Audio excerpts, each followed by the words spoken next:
slowed down version of the lead into the first solo on the Mark Knopfler Dire Straits classic Sultans of Swing, which is what we're going to be looking at today. And as with all of my lessons, if you're one of those people that's like, just show me the notes, there's going to be quicker, better lessons for you here on YouTube. But if you want to decode the mystery, unlock the magic, find out why he played these licks over these chords so that you can take them and play them in other songs and translate them to your music, that's what I'm trying to do here. Because when you break it all down, there is artistry, there's staggering genius, there's great talent in Mark Knopfler and all these other players we're looking at, but there is no magic. It all makes sense. And that's what I'm trying to do here. Okay, so we need to look at the chord progression first, because we're going to see that he followed the chord shapes exactly. The first solo is a series of licks over each chord that the rhythm section is playing. All right, so we've got D minor, C, B flat, and A. Okay, D minor, you play it twice. D minor, C, B flat, A. That's the first bit of the solo, that downward progression twice. Then it goes on an F chord, an F major, to C, and he does the little Keith Richards lick there that I've shown you a million times, and then it hangs on the B flat for a while before returning to the D minor, and then B flat, C, B flat, C.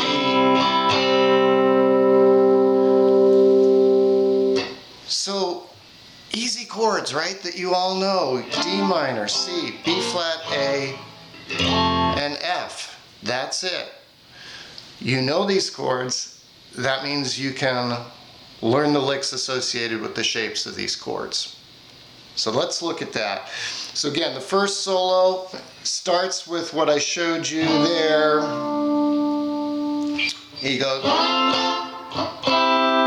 and all that is an F chord shape, right? The A version of an F chord up there at the 10th fret, resolving to a C, which is just your E shape of a C chord. And then the second time over the C, what does he do? He does a C major pentatonic lick. And you should remember that the C major pentatonic scale has the same notes as the A minor pentatonic scale, which you probably recognize that that's where we are. 7, 5, 7, 5. So those two licks made sense. Now let's look at the solo. This is right after the word Creole. We're in D minor. Where would you expect him to go? Well, the first position, D minor, pentatonic scale, is up there at the 10th fret, right? Our E minor shape. And yes, that is indeed where he goes. 12th fret, 3rd string, bending it.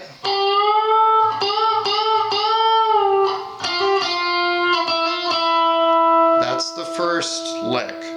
So you're bending that 12th fret 3rd string repeatedly, whole step, then 10, 12, 9, 10. Let's see why that makes sense. The full step bend would take you up to this note, which is an A note, right? And then that's essentially the lick, right? Hear that in your head. And what is the chord progression going? I hope you can hear that it's exactly the same.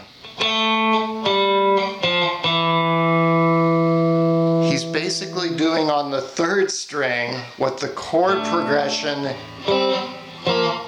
is doing on the 4th string. So then he lands on the A chord. What's he going to do? He's going to play an A chord lick, in this case an arpeggio.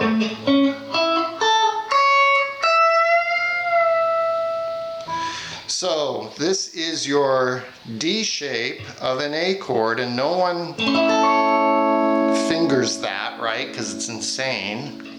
But they certainly play arpeggios of it, and that's exactly what Mark Knopfler's doing here.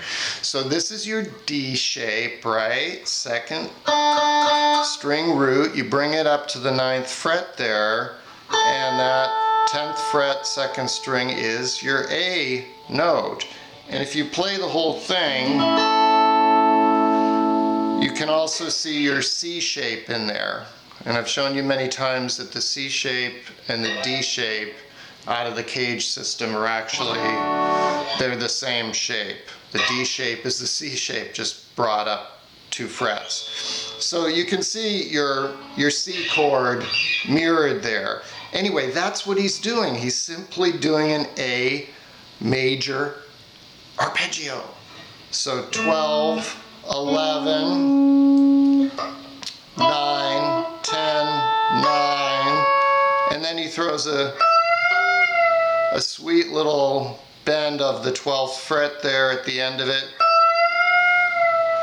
of the transition between the A chord and returning back to the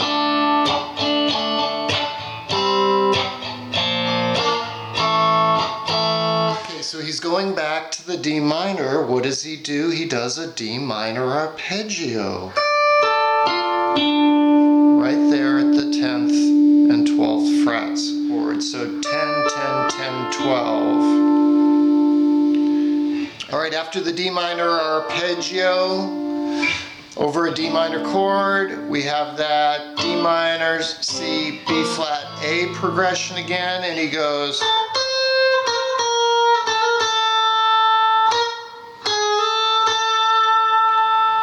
So he's simply following the descending notes of the chord progression once again, from the 10th fret to the 13th fret on the 2nd string, then 11 to 13, 10, 11, then 11 quickly and slide from 9 into 10.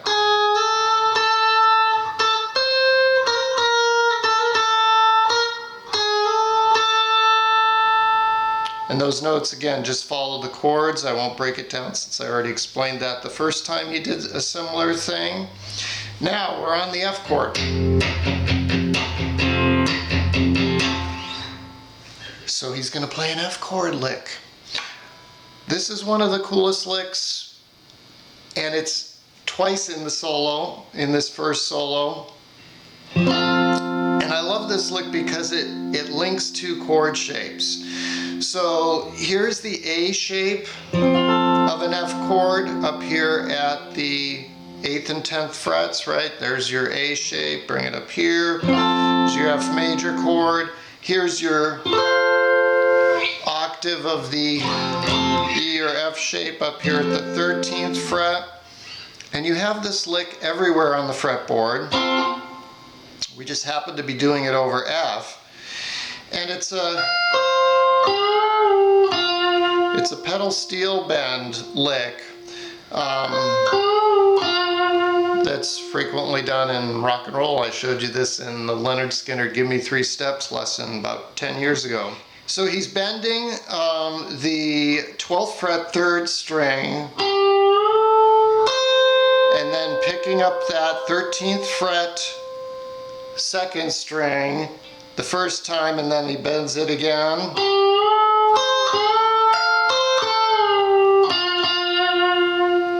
So this is tricky. This might be the trickiest lick in the first solo. Full step bend, pick that up. Full step bend again, and now pick up 1 and 2 before releasing to the 10th fret 3rd string, which is again part of that A shape of an F chord. So we've got parts of the A shape of an F chord, we've got parts of the E shape of an F chord. That's what I'm trying to show you, is how these chord shapes link the fretboard together, right? If you play an A chord down here, and as Pete Townsend likes to do, barring the first two strings there from your E shape of a A chord, you're doing the same kind of thing that we've got going on up here with this bend. So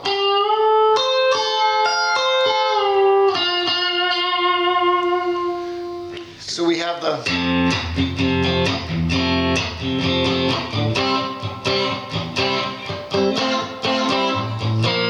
so over the C part, which is next, go figure, he's up here. Where's the nearest C chord? Well, here it is. It's your D shape, all the way up at 12 and 13. So he goes, he outlines a C chord over a C chord. That's a sweet little lick, and that's an easy lick that you could so incorporate into your playing, right? So 13, 12, 13, 12, 14, 12, 13. That's over C. He plays a C lick. Now we're over the B flat.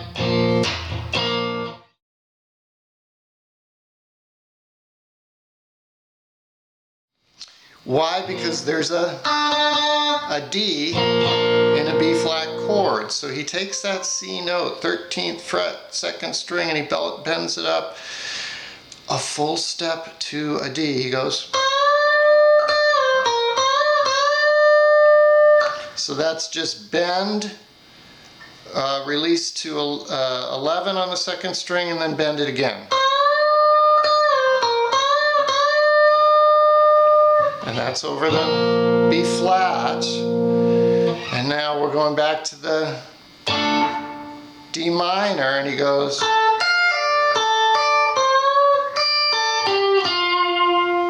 And I hope you can see by now that that's right over that D minor.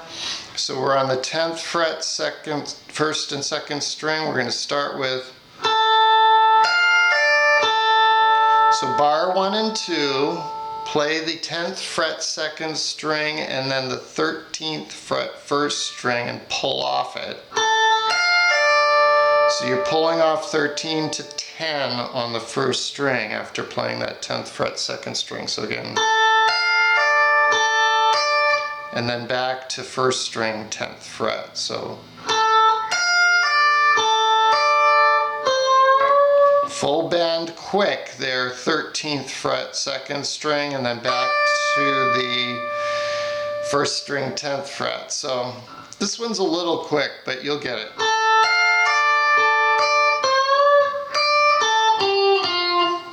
So after that quick bend, just come down the 10, 10, 12, 10. Okay, that was all over the D minor. We did a D minor pentatonic lick there, which with an almost arpeggio in there. By now I hope you're going to recognize what this is. Right? He's back to the B flat. What does he do? He literally comes down and plays a B flat arpeggio, 4, 3, 2 at the 3rd fret, and then grabs that 6th fret F note, which is also part of a B flat chord. Go figure, right? So that's a really sweet lick, another one that you could easily incorporate. So he arpeggiates that B flat chord and kind of grabs that F note at the 6th fret, second string, and then chord progression goes to a C, what does he do? He comes up and he does the same thing. He arpeggiates that C chord 2 frets higher, 5th fret, 4, 3, 2. And he does that sweet little sliding lick off it. So he almost rakes that. So kind of rake 4, 3, 2 there. Then he goes 6, 8 on the second string. 6, 5, 6, 8. So you've got, and then again, just repeat that B flat lick again. And then the final lick.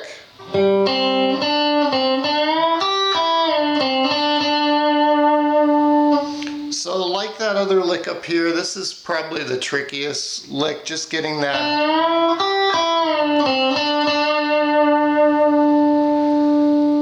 bend down, because you've got a full step bend while grabbing another note. He doesn't grab the first string like he did the second time around up there. He just grabs that G note, which again is part of your C chord, there at the 8th fret.